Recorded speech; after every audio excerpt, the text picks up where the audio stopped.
The Art of the Pivot is brought to you by Signavio. Hello, Mark Jeffries here again with an amazing guest. Let me tell you about Stephanie Nashawaty. She is the Chief Customer Innovation Officer for SAP North America, where she's focused on keeping customer needs at the forefront of SAP's engagements. She and her team are responsible for delivering seamless, integrated, and value-rich experiences for customers. Now, Stephanie joined SAP in 2016 as Chief Strategist, where she led strategy and planning. Today, we're going to talk about the ongoing challenge and opportunities behind transformation, innovation, and of course, customer experience. Stephanie, welcome. Where do we find you today? Hi, Mark, and thank you for having me. I'm joining from Norwell, Massachusetts today. Oh my goodness, you're basically in my neighboring town. I'm like 3 miles away from you. So thank you so much for spending the time with us. It is, it's quite a statement for an organization like SAP to have a Chief Customer Innovation Officer on its leadership team. What's behind that? Can you tell us a bit more about that and your role? Yes, thank you, Mark. I know it's kind of a fancy title, and it's not one that easily fits on a business card, but it makes my mom proud, but I do get that question a lot.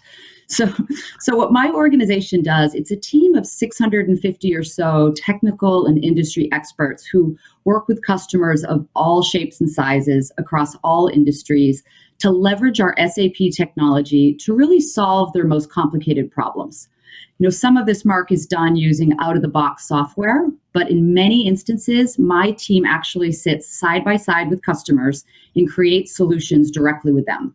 They get to understand their unique business needs, and then they tie together the various elements of our portfolio. This is innovation, creating new capabilities for business scenarios. An example I'd love to share with you all is the city of Portland. So when you're thinking about the pandemic, the city of Portland was looking to activate their emergency response teams to meet these challenges of the COVID pandemic. But it was clear that the manual in-person processes that worked for short-term emergencies was not going to work for long-haul demands of COVID-19.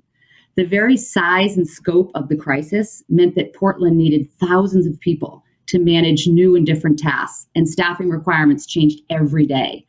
Matching employee skills and availability to where the most critical needs were was really difficult, but also being able to account for that service delivery in back office finance and reporting systems, a tall order. And it needed to be done, as you can imagine, quickly and flawlessly. So what my team does is using SAP solutions, we were able to streamline the complexity of the emergency staffing process so they could focus on helping their community through the crisis. And Mark, since our team is out in front of customers every day, maybe the most important thing we do is we bring that knowledge and understanding back to SAP and our development org so we keep our products innovating. That's really fascinating. As you started to describe the role of your team, the initial reaction would be, it's a service role, isn't it? That's your service team. But it's much more than that because there is that layer of innovation in there. So when one of your team or a variety of your team is sitting with the client, with the customer, give us maybe a little bit of insight into how they apply that innovation edge to some of the challenges that the customer is bringing to the table. Because I bet a lot of the time, even the customer isn't aware of how much more can be done. Yeah, I think that's a great question. I think, at its broadest definition, technology innovation is when an organization decides that technology is a source of innovation, that it's a critical success factor for increased market competitiveness, and they kind of formally go on a journey to fix it. Maybe oversimplifying it a bit to answer your question, in my experience, innovation commonly falls into two buckets. The first is really around process optimization, designing business processes that set them apart, that allow them to outpace their competitors, increase efficiency, let them remain agile. The second broad bucket that we hear about is figuring out how to leverage advanced technology such as AI, machine learning, RPA. As you can imagine, Mark, at SAP, we have a very diverse customer base. We have over 440,000 customers in 180 countries. So at a company level, innovation means so many different things to different customers. But in a nutshell, my team's job is to figure out what does innovation mean for each customer and, helping them drive business performance and outcomes.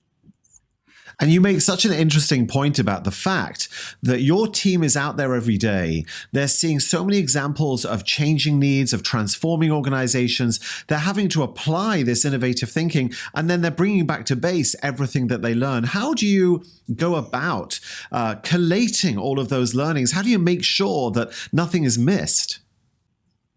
Yeah, so I think that's a great question. I mean, what I love to think about is stories like when we were talking about COVID. One of the last bastions of online commerce was paint. No one ever thought that paint would be bought online, right? If you've been to the hardware store and seen the little samples of 80 shades of white, we just never thought that was going to happen. But here you are, you're sitting during COVID. Every single, one of us at home wanted to do home improvement. Retail stores are closed. So we worked with one of the largest paint retailers and manufacturers in the United States who said, we need to move our operations online and fast. So, our SAP Commerce Solutions help them do that. But what I think is important, Mark, in your question is that innovation in this environment that previously took years was now being done in weeks. And, we're hearing from customers like this that some of the accelerated innovation will remain for the long term. It's really a shift in business models. It's absolutely fascinating. And I know that one of the key strategic initiatives that you work with is around this idea of building an intelligent enterprise.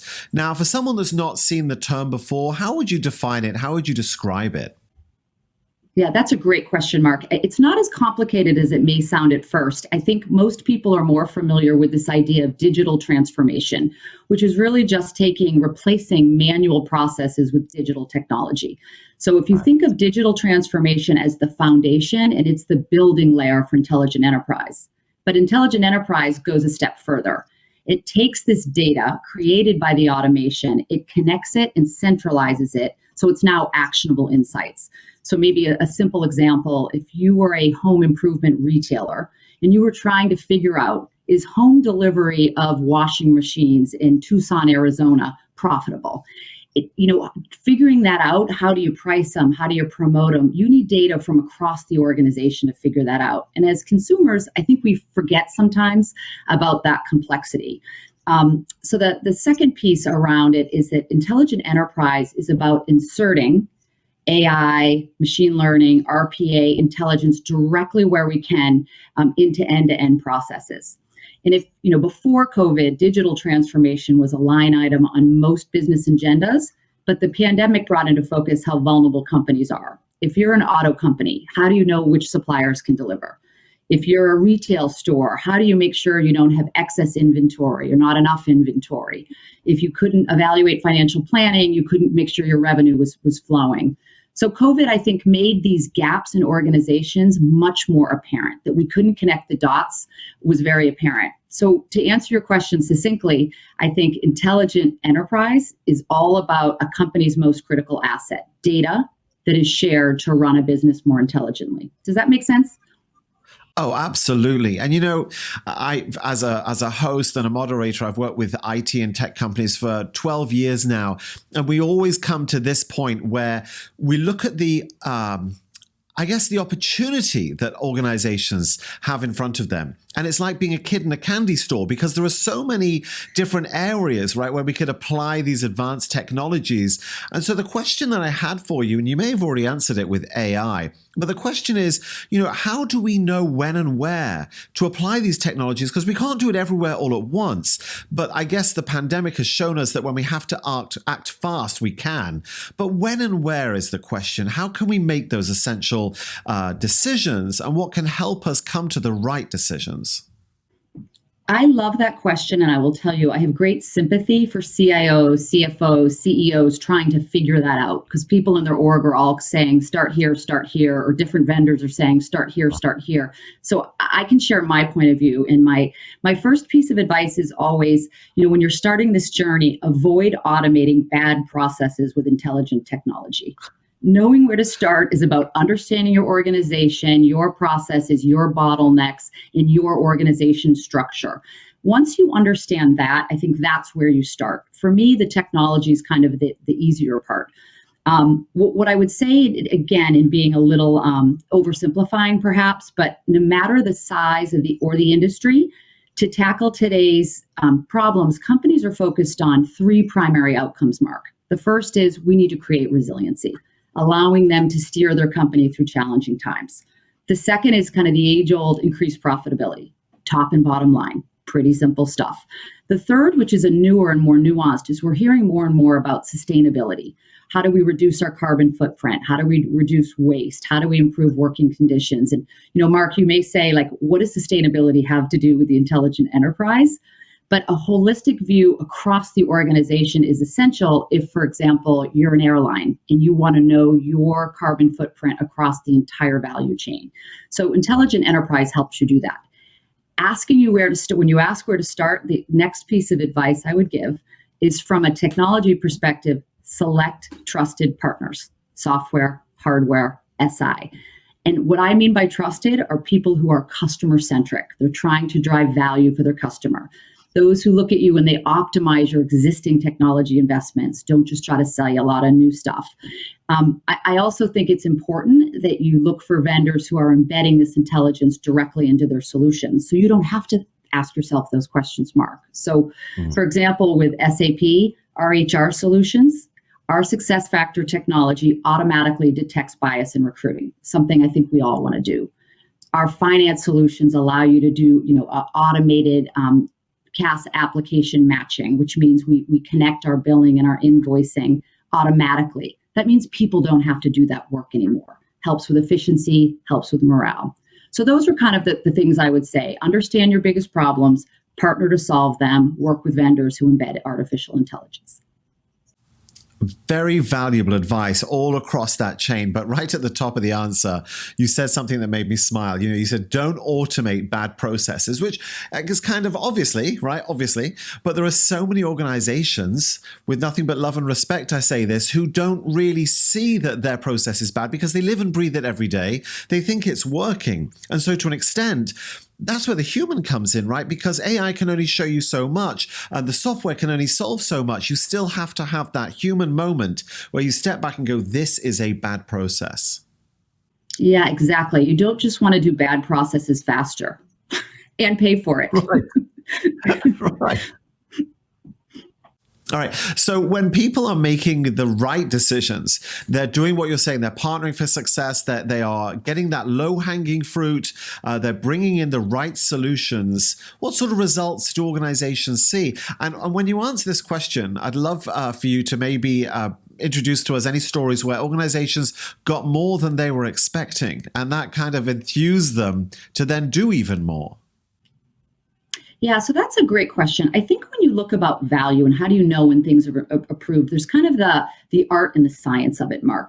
So sometimes there's things you measure and sometimes there's just things you see in business outcomes. The way we look at it at SAP is we think about value in three phases.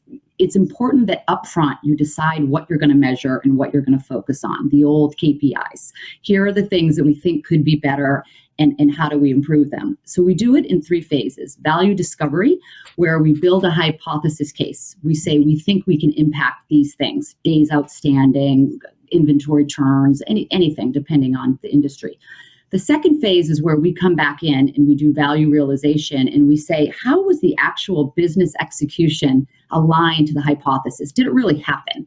And the third is around optimization. And I think this is a piece where SAP is unique in that we go back and we look and say, how can we really perfect the implementation against the planned benchmarks? How do we know what we know about what all the leaders of other industries are doing and bring those to bear so we help you optimize? But even without kind of this science and access to the KPIs and metrics, you as an outsider, Mark, you can look the pandemic again. You can look during this and say, what companies have successfully become intelligent enterprises? And you can tell by the speed by which they were able to transform their business models overnight. So I love to think, and asking your question about a specific customer, we work with a major chicken producer who shifted overnight from selling to restaurants to selling and delivering to supermarkets. That is very, very complex in the back office of these companies. You have to coordinate across the supply chain in various systems like manufacturing and packaging, aligning SKUs, billing, delivery, all of that. And this chicken retailer was able to do that literally overnight using SAP solutions. So that's agility. That's making the pivot. Another great example would be a high-priced fashion retailer whose demand for luxury goods plummeted during the crisis, and they shifted from making trench coats to PPE. That's a supply chain shift. So that agility for me indicates that they're well on their way to being an intelligent enterprise. I love the fact that the chicken reseller didn't get into a flap. They just found a way to solve the solution. That's my attempt at humor right there, the middle of our chat. So, what's interesting is organizations here, they're making these big changes. They're being very agile. They are pivoting in the year of the pivot. But of course, once these changes come into play, once they become a more intelligent enterprise, other things happen as well, like culture change. And I wanted to ask you, has that been true for you and your customers? Have they found that internally across all of the organization, there is a different feel, a different culture as a result of some of these process changes? Yeah, definitely. I think that innovation, I think the cycles are going faster. I think people are taking risks because they know they can and they have to. I think organizations that are taking care of their people and kind of moving some of their operations online, I think some of those things will outlive the pandemic. Like we talked about with the paint retailer, they're going to continue to sell online. So they have now completely shifted their business model. So I do think that's true. From a culture perspective, I think what you hear about every day is everyone moving to the cloud. It seems like everyone and everything is moving to the cloud. And if you think my mom doesn't understand my job and my title, ask her what the cloud is. In fact, ask anyone. You'll get a lot of different answers. But I think the move to the cloud is largely driven by a desire for cost savings and faster innovation.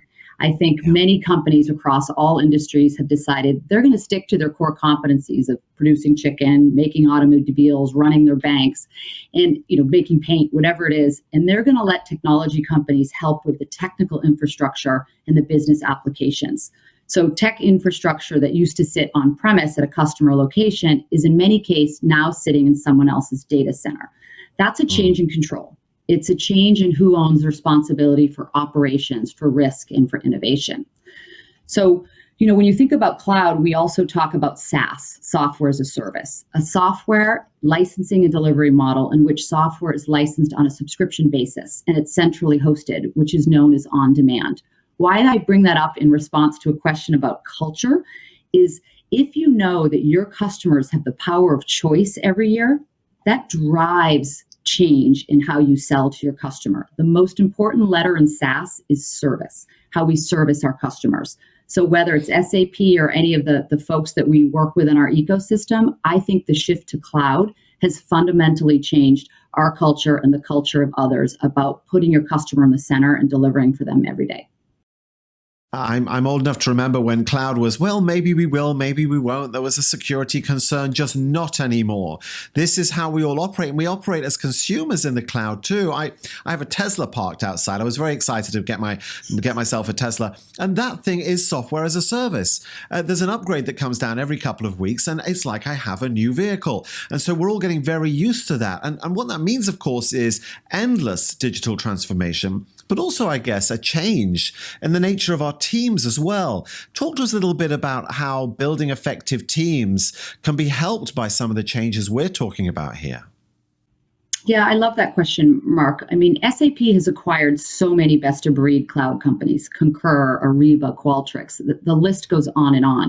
And the employees from these acquisitions and their deep understanding of cloud culture and business applications is really powerful, especially when you blend that with the deep domain expertise and the knowledge of core systems and business processes that our traditional SAP employee base has always been so proud of.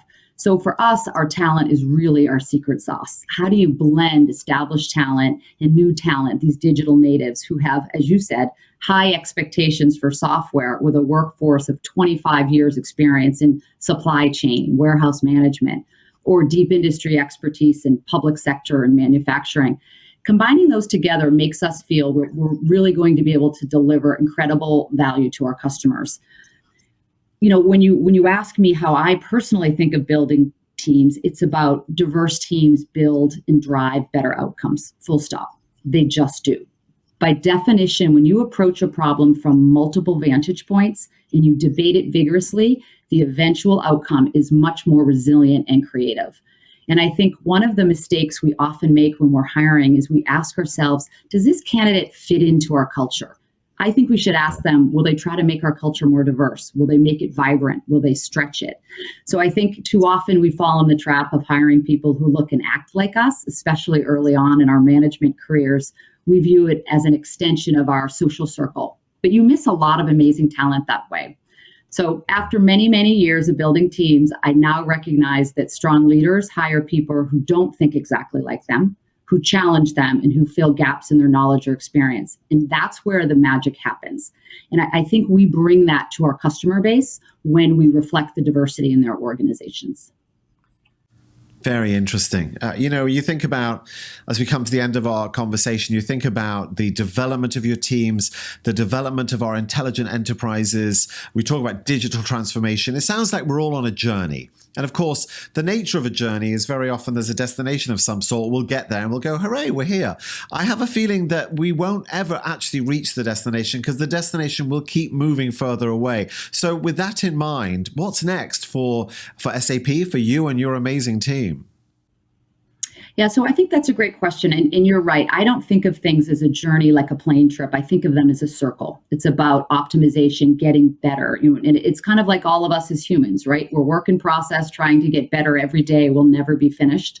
I think technology and business innovation is much the same thing. It's just trying to be better every day and getting value drips from your software.